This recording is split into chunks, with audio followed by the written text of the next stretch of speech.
Everyone, so welcome back to the channel. So recently gold has been a total mess. Like, I will explain it to you in this video, like what I am thinking next and why I am saying that it's a mess and what I am thinking that gold is going to do next. So yeah, let's move on to the video, and I want to talk about some important things which I think are very important for you as a trader to know if you trade gold regularly. So pay your attention and let's just start. So starting with the very first thing why I'm saying gold has been a mess is because of this and this. We saw buyers take control, we saw sellers take back control again, and then we saw again buyers taking control, and then again we are seeing sellers looking like that the sellers are taking the control back again. So this price action is a total mess for me, at least. There's no technical clarity in the markets. Gold can decide if it wants to go up on the Russia-Ukraine war fears, or if it wants to go down because the rate cuts are pushed back. Gold is totally indecisive for now. There are, like, as I told you earlier, the fundamental factors are quite neutral. So like, for understanding this, we have to move back in time and we have to understand what caused this massive bull run on gold and what factors are still present currently in this year. So let's just do this. Moving back in time, here I am on the daily time frame. So here what we saw this year is a massive bull run which was unstoppable. We saw some periods of consolidation like this, some periods of consolidation like this, but overall the trend kept on moving higher and higher and higher and higher. Now, what was the reason behind it? We have to go step by step. The first was global rate cuts. Major central banks were thinking to cut rates. The second reason was geopolitical tensions. Okay, geopolitical tensions, I mean by geopolitical tensions is the tensions between the Israel and Iranian proxies. We saw Israel launching an attack on maybe sometimes on Lebanon, sometimes on Iran, sometimes on killing Hamas leaders and stuff like this, and we were seeing like Iran retaliating back, Iranian proxies retaliating back, and stuff like this kept on happening. So these two were major scenarios. The third which we saw was the US economy, which seemed at a time that we are going in a recession. So these three were some major fears. And also one more thing which I want to add is central banks which are buying massive amounts of gold. They were stacking up gold. Okay, so these are 3 to 4 reasons due to which we saw a massive run on gold this year. Now we have to understand that what factors are still present. Okay, global rate cuts, it's over. Okay, gold has already priced in the move, so it's no more there.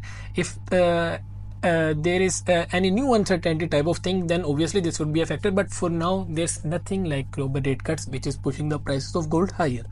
So yeah, this is not a factor anymore. Geopolitical tensions with the ceasefire deal between Israel and Lebanon, the ceasefire deal, the geopolitical tensions have slightly gone neutral. Okay, now we have one more thing still, which is the Russia-Ukraine war, but we will talk about this later, that what I expect from this.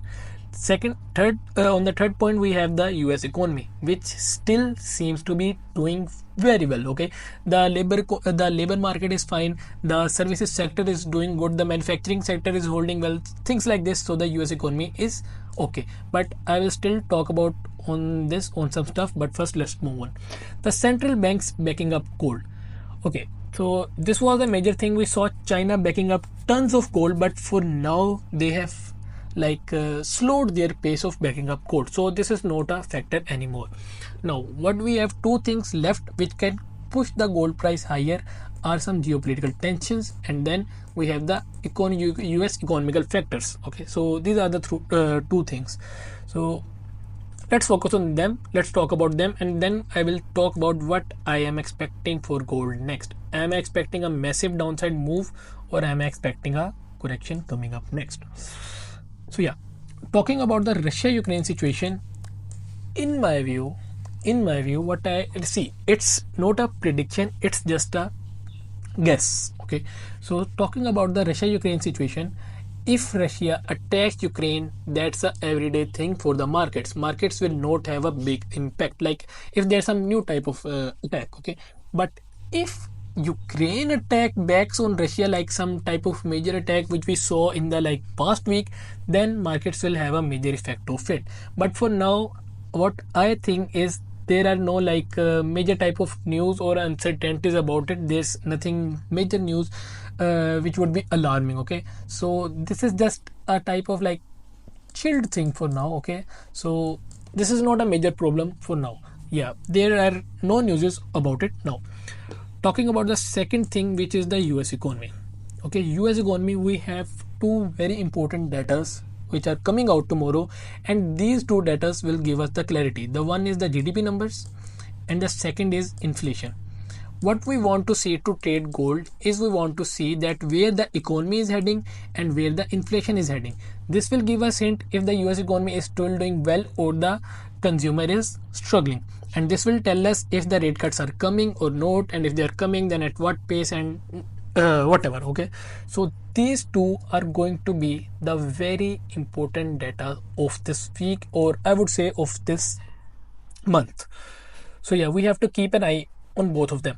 Now what I think is coming up next, according to me, and again it's a well educated guess. Okay, we can't predict the market, we can't predict the news, and I can be dead wrong on this. Okay, but I am just going to tell you what the past has shown me, and I'm going to tell you what the current fundamental, sentimental and geopolitical and technical factors are showing me on gold. So yeah, let's just talk about it first.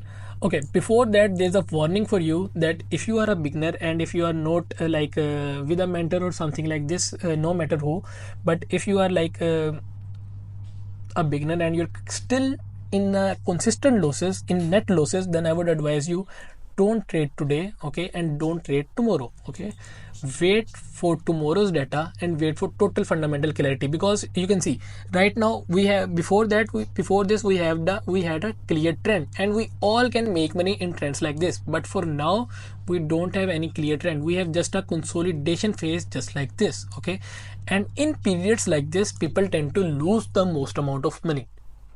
That's why I would advise you, don't trade today and tomorrow. Wait for total fundamental and sentimental clarity, which we will get by tomorrow after US session maybe, and then I will upload a video. I will tell you what's next and then you can trade. But for now I will just advise you, if you are a beginner and in net losses, I would advise you to preserve your capital.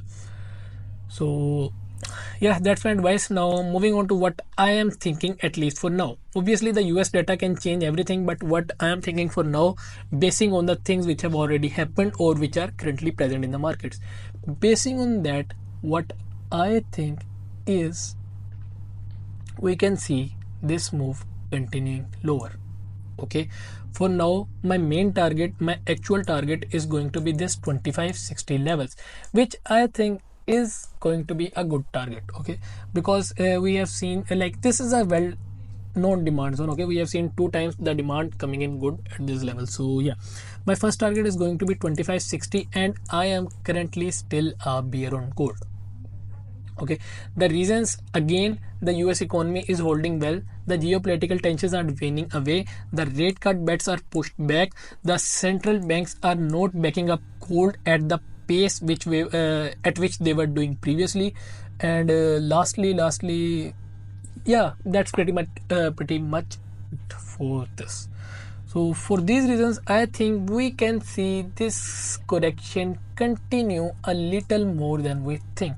Eventually, obviously in the longer run, gold has to go up. Okay, because there is limited supply of gold, so eventually gold will go up.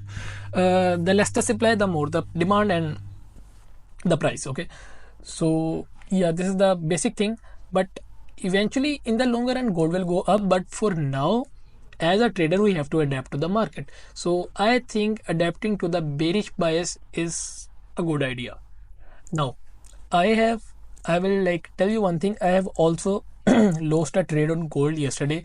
We had a like 150 pips hassle on that trade, and in total we are down like maybe 300 pips, and which becomes, yeah, in total we are down 300 pips. These were like around 2 trades, you can say. We are down 300 pips on gold, even though those were sell trades and our bias was sell, but still we lost. The thing is why?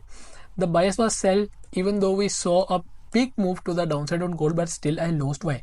Because of the technical entry delay. Okay, so yeah, this is what's currently happening in the markets, and that's why we lost. There is a delay in the technicals, like backing up the fundamentals. Okay, so that's why there is a choppy price action, and I just want you to wait for a total fundamental clarity, which we will get tomorrow, and a total technical clarity, which we might get with tomorrow's data. So that's it. But for now, what I am doing, I'm still bearish on gold, and my target is going to be 2580. If a Russia-Ukraine situation happens, which I don't think so is coming up, at least for now, but still if it happens, then I will change my bias. But for now, as I told yesterday, I'm still pretty much bearish on gold. This actually is going to be a very major level, and we have to see how gold reacts. Either it bounces back from it, or either it breaks and retest it. If it retests, then this could be a possible another sell entry, another scaling entry for us, but we need fundamental confirmation along with this. So the conclusion is, if you are a bear, avoid, wait for total fundamental clarity and technical clarity, which we will get tomorrow. I will upload a video, I will guide you about that tomorrow. Okay, if you are consistent, then okay, take trades, but use slightly less risk. And as I am a bear, I have told you my reasons. If I would advise you to lean slightly on the bearish side and adapt to what the markets are showing. I am talking totally based on the data. Okay, so yeah, that's pretty much I have to correct this, but that's pretty much it for this video. So if you have any questions, you can ask in the comment section. If there are any problems, you can maybe join the Telegram link, join the Telegram group. I will drop the link in description, and also don't forget hitting the subscribe and the bell icon button. It will inform you about our upcoming videos. So yeah, happy trading. Goodbye.